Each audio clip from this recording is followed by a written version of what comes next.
is not answered the way that you want him to answer. I understand that. But know this about yourself, please. It is easy for us to focus on the deprivation, the things that God does not do and he's deprived me of. I want that and he didn't do it. Easy. Our flesh wants to focus on that. And yet we have to work and purpose to focus on the provision. Deprivation, I feel it, I'm focused on that, and it hurts. But look at all the provision. And I think you're going to say this, you got a lot more provision in answer to God's prayer than you do deprivation. I'll prove it to you. Since last time we were studying the Psalm, it's been 7 days. 7 days we were together, I was here, hopefully you were here. And you ought to be praying because Jesus told you to pray this way. It may be convicting for even me to say this to you, but Jesus taught us to pray this way. He said one thing in his model prayer, he said, pray like this. He says, give us this day our daily bread. So I know this is a daily prayer I ought to be praying every day that God would provide me meals. God, provide food for me today. Now, most Americans don't pray that way, but should. Why? Because the Bible's very clear. Every good and perfect gift comes from God. Everything you have is provided by God. Oh, but I worked at it. I went to school. I got a brain. I've educated myself. All of that. The ability for the synapse in your brain to snap and to make your brain work. All of that, the Bible says, is provided for you. Deuteronomy says he gives you strength to earn wealth. You can't earn a paycheck without God actively involved in giving you life, giving you intelligence, giving you wisdom, giving you benefits. And so we should be praying every day, God, provide for me. Because if I get something today to eat, it is a gift from you. Well, 7 days, if you've been praying that, and even if you haven't, right? We're praying for God to provide. We eat just traditionally 3 times a day. I'm assuming you've had at least 18, 19 meals. I mean, I don't want to assess you by how you look, but I mean, it looks like most of us haven't missed too many meals, right? We're doing all right. And yet, maybe like me, you had a really just busy, crazy week, and I did miss a couple meals because of work. I had stuff going on. I'd teach through meals, and I focused on that, and because my stomach hurt. And there are times I just did not have time to eat. And so I didn't get my 21 meals this week. I mean, I had a drawer full of snacks in my desk. So, I mean, I was doing fine. I didn't lose any caloric intake, but I didn't have the meal where I sat down and said, God, thanks for this food right now. I realized this. Easy for me to look at the 2 meals I missed and to forget all the meals I got, the 19 meals God provided for me. And it may be my tradition every day to thank God for my food when I sit down to have a meal, but am I even praying and making the connection between the provision of food and the prayer in the beginning of the day? I've read for you not too long ago some prayers from some really antiquated children prayer books where it teaches children to pray, and it teaches children to pray about stuff like that, and then we grow up and forget about all that. Prayers to pray before you go to sleep, that God, even in that old, it's become almost a tagline and a joke, but it's a genuine prayer taught to children in churches to say, now I lay me down to sleep. I pray the Lord my soul to keep. You probably didn't go to bed praying that last night, but the psalmist talks about that, laying down under God's provision, God's protection, and if you wake up in the morning, this is a gift of God. God sustains you even in the night. You ought to pray about those things. And then you ought to say, look, God provided. And you ought to see the connection between praying for your protection, praying for your meals. In the model prayer, Jesus said, pray that you'd be delivered from evil. You read the news feeds. Maybe some of you are attracted to the crime blotter in our local, digital newspaper. Or maybe you read the old printed newspaper and you look at all the crime going on in Orange County. And you realize you dodged most of that. Most of you did this week. I did have a friend of mine got their house broken into. It's terrible to talk about, but I thought, oh God, my house wasn't broken into this week. God, I had to be praying to deliver me from evil. And you have. And you have in so many ways. I had to be praying that every single day and seeing that you provide and you answer prayer. Well, Pastor Mike, you know how that prayer starts. It talks about pray, your kingdom come. And it didn't. You're right. Had I been praying that prayer as I should every single day, 7 days this week, again, God has said no to that. And I have not seen the Lord come back on a cloud calling his people home. That's right. I'm not in the presence of Christ right now. So that prayer has not been answered.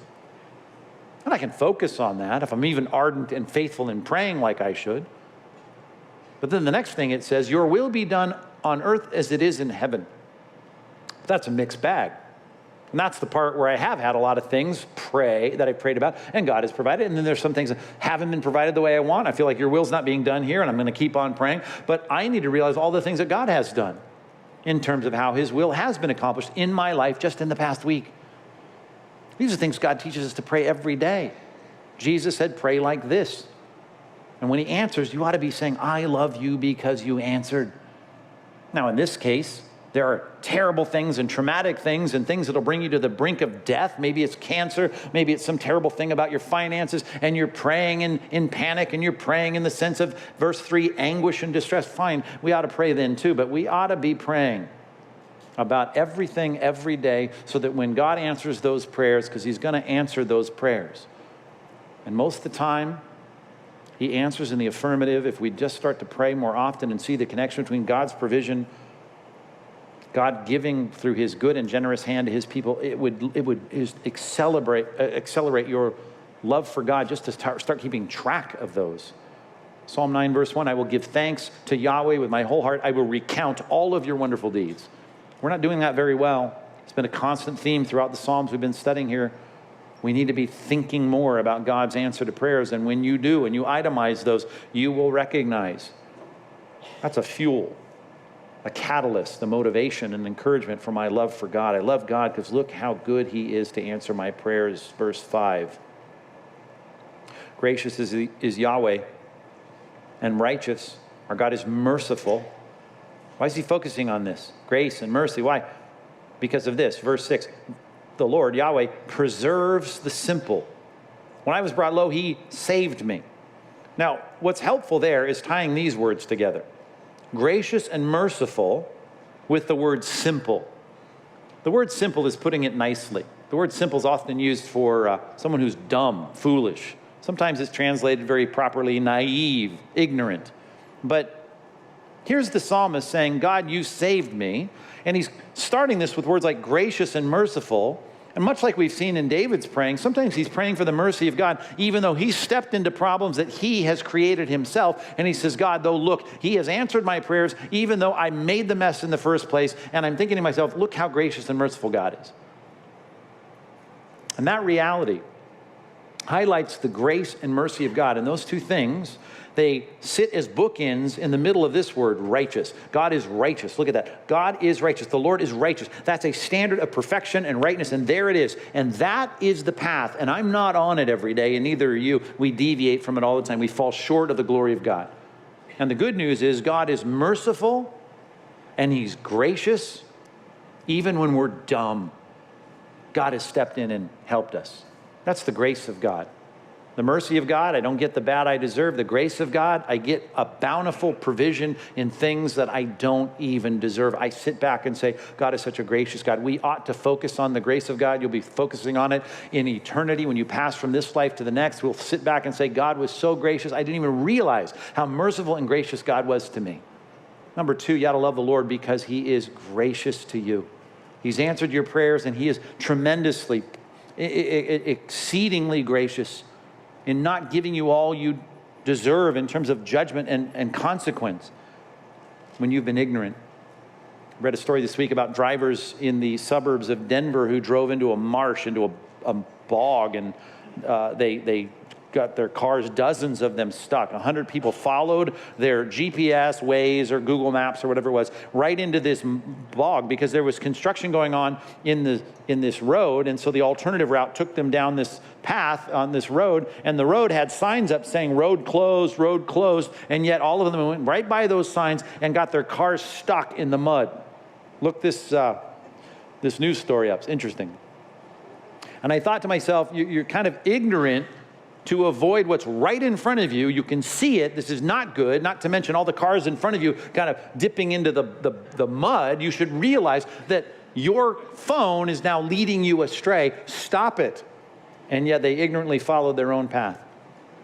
And I think about the tow trucks that are coming. I mean, dozens of tow trucks were dispatched to the suburbs of Denver to pull these cars out of the mud. Now, if you have AAA, I suppose, or roadside assistance or something, it probably didn't cost anything out of pocket, at least at that particular time. Most people had to pay for the tow truck. But think about the Lord graciously pulling you out of the mud that you ignorantly stepped into, and all the cost of that has been attributed to Christ. Christ has paid the price for you to graciously pull you out of the mud. God is a gracious God. There's lots we deserve this week that didn't happen to us because the Lord is gracious. Verse 7, he says, man, you have been so blessed. Return, O my soul, to your rest. That's a good word to highlight. For Yahweh has dealt bountifully with you. Look how good he's been to you. For you, he says to the Lord, have delivered my soul from death, my eyes from tears, my feet from stumbling. And again, I think in the context of this whole point about being this simple-minded person, this ignorant person, this dumb person at times that deserves so much worse, a lot of death that I deserved, a lot of tears that I deserved, a lot of stumbling that I deserved, all of that. God has delivered me out of that. Look how good he's been. I can sit here and have peace. Return, O my soul, to your rest, for the Lord has dealt bountifully with you. That's something Christians have that non-Christians don't have. Seeing the grace of God and the hand of God pulling you out of the mud, putting you in a place, caring for you like a father cares for a young child, to realize that that's the God that we have brings us peace. We're like sheep going our own way. We have a shepherd, as the Bible says. We return to the great shepherd of our souls. We follow him. And you know what those dumb sheep have when they're following the shepherd? They have peace. And so often he leads them beside still waters. He leads them into green pastures. He restores the soul of his sheep. That's grace. Jesus said it when he left. He goes, you know, he's going to need a lot of faith here to follow me because I'm going to be physically gone. I'm going to send my spirit. I'm not going to orphan you. But here's what you need to remember. John 16, my peace I give to you. My peace I give to you, not as the world gives. The world just does not have this. The world's peace is based on circumstances, based on the amount of money in your bank account. It's based on all kinds of things that have nothing to do with the peace I give to you. The peace I give to you is not like the world. My peace I leave with you. Of course, it's all bound up in the Spirit of God, and you have a relationship with the real God of the universe. You have something. You have peace that surpasses all understanding. You have peace that is not tied to your circumstances. If you're not a Christian, I know you don't understand any of this, but you need to recognize we as Christians, and you do if you're a Christian in this room, have something in the interior of your life that, like Christ, can put you to sleep in the cushion of the hull of a ship in the middle of a storm. And everyone's going to say, as the disciples said to Christ, why aren't you freaking out? My peace I give to you. Not like the world gives. You got to be thankful for that, because some of you experienced it this week when your non-Christian friends say you have cancer. Why aren't you freaking out? You don't have any money. You lost your job. You got marital problems. You got issues in your life. Why aren't you freaking out? And you realize this because even though I walk through the valley of the shadow of death, I fear no evil, for you're with me. Even though I got enemies surrounding me, maybe suing me, maybe pursuing me, you prepare a table before me in the presence of my enemies. You restore my soul. You give me rest.